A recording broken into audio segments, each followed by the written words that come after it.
তখন রাত 10টা। বিদ্যুৎ নেই। রিয়া একা বসেছিল পড়ার টেবিলে। হঠাৎ জানালার বাইরে এক ছায়া দেখতে পেল। ঠান্ডা গলায় বলল, তুই তো জীবনে কিছু করিস না, শুধু সময় নষ্ট করিস। রিয়া ভয়ে চিৎকার করল। ভূতটি বলল, ভয় পাবি না। আমি তোর মতোই ছিলাম, স্বপ্ন ছিল কিন্তু চেষ্টা করিনি। এখন এই পুরনো বাড়িতে ঘুরে বেড়াই আর আফসোস করি।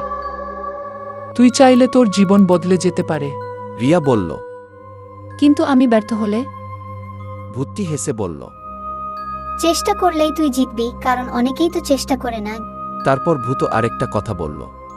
চুক্তি কর, আজ থেকে 1 বছর পর যদি তুই নিজেকে বদলে ফেলিস, আমি তোর পাশে থেকে তোর ভয়কে আগলে রাখব। না হলে আমি আবার ফিরে আসব। ভয় নয়, এবার আগ্রহের সাথে রিয়া মাথা নাড়ে। সেই রাতের পর থেকে সে নিজের লক্ষ্য ঠিক করে। প্রতিদিন একটু একটু করে উন্নতি করতে থাকে। 1 বছর পর সে জানালার বাইরে তাকিয়ে হালকা হাসে।